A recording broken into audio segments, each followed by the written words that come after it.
आज हम बनाएंगे मज़ेदार से रोगनी नान। चलें शुरू करते हैं। बिस्मिल्लाहिर्रहमानिर्रहीम। अस्सलाम वालेकुम व्यूअर्स, क्या हाल है? उम्मीद करती हूँ कि आप ठीक होंगे। आज मैं आपके साथ रोगनी नान की रेसिपी शेयर करने जा रही हूँ। रोगनी नान बनाने के लिए हमें जिन चीज़ों की ज़रूरत है उसमें all purpose flour, milk powder, melted butter, milk, sugar, instant yeast, yogurt, नमक और बेकिंग पाउडर शामिल है। 2 कप मैंने ऑल पर्पस फ्लोर लिया है जिसको मैदा कहते हैं। अब इसमें मैं 3 टेबल स्पून मिल्क पाउडर डालूंगी। आप कोई सा भी मिल्क पाउडर ले सकते हैं। मिल्क पाउडर डालने के बाद इसमें मैं 1 टीस्पून इंस्टेंट यीस्ट डालूंगी। इंस्टेंट यीस्ट डालने के बाद मैं इसमें 1 टीस्पून शुगर डालूंगी। अगर आपकी शुगर मोटी है तो आप उसको पाउडर की फॉर्म में डालें पीस कर। 1/2 टीस्पून मैं नमक डालूंगी। 1/4 टीस्पून मैं बेकिंग पाउडर डालूंगी। ये सब चीजें डालने के बाद मैं अच्छे से मिक्स कर लूंगी ताकि मैदे के साथ ये सब चीजें कंबाइन हो जाएं। आप किसी स्पून की मदद से मिक्स कर लें या हाथ की मदद से भी आप मिक्स कर सकते हैं। अच्छे से मिक्स करने के बाद मैं इसमें 1 टेबल स्पून दही डालूंगी। ये आपने रूम टेम्परेचर वाला दही डालना है, फ्रिज का ठंडा नहीं डालना। दही डालने के बाद मैं इसमें नीम गर्म दूध डालूंगी। थोड़ा करके दूध डालेंगे और इसको साथ साथ हम मिक्स करते जाएंगे। अगर आपको दूध की और ज़रूरत हो तो आप ले सकते हैं।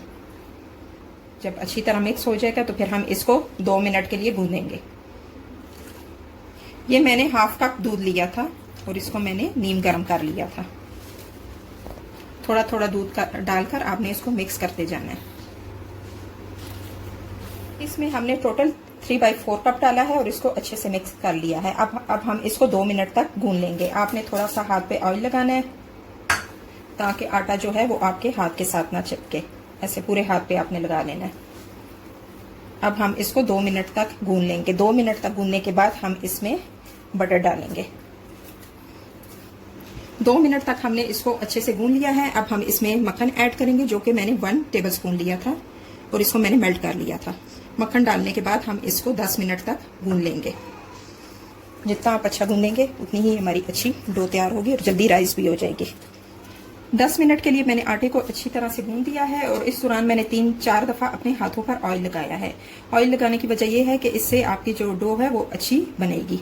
अब मैं एक बाउल लूंगी और उसमें मैं थोड़ा सा ऑयल लगाऊंगी, 1 टेबल स्पून। ऐसे हाथ से आपने सारी जगह पर लगा देना है। ऑयल लगाने के बाद मैं इसको 1 से 1.5 घंटे के लिए रैप करके राइस होने के लिए रख दूंगी। 1.5 घंटा गुजर चुका है, हमारी डो रेडी हो चुकी है। सबसे पहले हम दूध को और मिल्क पाउडर को आपस में मिक्स कर लेते हैं। ये जब नान रेडी होगा तो हम उसके ऊपर लगाएंगे। ये मैंने 3 टेबल स्पून लिक्विड मिल्क लिया है और ये मैंने 2 टेबल स्पून मिल्क पाउडर लिया है, लेवल करके मैंने लिया है। इन दोनों को हम आपस में मिक्स कर लेंगे डालकर। इसको बाउल में से निकालेंगे। पहले थोड़ा सा हम जो है मैदा इधर स्प्रिंकल कर देंगे। आप देख सकते हैं कि कितने अच्छे से डो राइस हुई है। अब हम इसको थोड़ा सा यहाँ पर कुछ सेकंड के लिए गूंद लेंगे।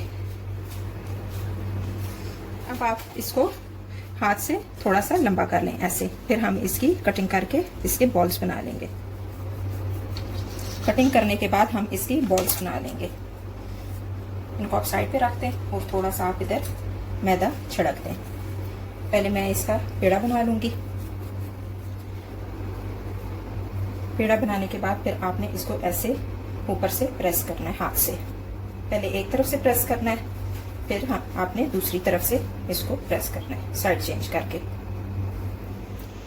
प्रेस करने के बाद आप इसको हाथ से ऐसे कर लेंगे जैसे हम नॉर्मल रोटी बनाते हुए करते हैं। अब हम इसको बेल लेंगे। आपने बेलना लेना है और उससे आपने बेल लेना है। अब मैं साइड चेंज करूंगी और थोड़ा सा मैदा स्प्रिंकल करूंगी और उसके बाद मैं दोबारा बेलूंगी। इसको हमने अच्छे से बेल लिया है। अब हम पूरी रोगनी पर उंगलियों की मदद से निशान लगा लेंगे। उंगलियों के निशान लगाने के बाद मैं पूरी रोगनी पर अच्छे से मिल्क पेस्ट लगा लूंगी। मिल्क पेस्ट लगाने के बाद मैं पूरी रोगनी पर तिल स्प्रिंकल कर दूंगी। अब मैंने तवे को प्री हीट कर दिया था। अब मैं उस पर रोगनी नान को पकने के लिए डाल दूंगी। आपने ऐसे लेना है, उठाना है इसको और आपने ऐसे डाल देना है। और आपने अपने जो फ्लेम को है वो लो कर देना है, क्योंकि अगर आप मीडियम या हाई करेंगे तो आपकी रोकनी नान जो है वो नीचे से जल जाएगी। वीवर्स, हमारी रोकनी नान पर बबल्स आ चुके हैं और ये नीचे से पक चुकी है। जब इस पर बबल्स आ जाएं तो फिर आप इसको प्री हीटेड ओवन में रख सकते हैं। अब मैं इसको 20 मिनट प्री हीटेड ओवन में 2 से 3 मिनट के लिए पकने के लिए रख दूंगी और टेम्परेचर मैं इसका 150 से 160 सेंटीग्रेड के दरमियान रखूंगी। वीवर्स, हमारी रोगनी नान रेडी हो चुकी है। इस पर कितना जबरदस्त कलर आया है। अब मैं इसको बाहर निकाल कर इस पर मैं मक्खन लगा लूंगी। जी वीवर्स, मेरी मजेदार सी रोगनी नान रेडी हो चुकी है। उम्मीद करती हूँ कि मेरी आज की रेसिपी आपको पसंद आई होगी। अगर आपको पसंद आई है तो मुझे लाजम फीडबैक देना। अगर मेरे चैनल को आपने अभी तक सब्सक्राइब नहीं किया तो सब्सक्राइब करें और बेल आइकॉन के बटन को भी प्रेस करें। अब मिलते हैं एक और नई रेसिपी के साथ। अल्लाह हाफिज।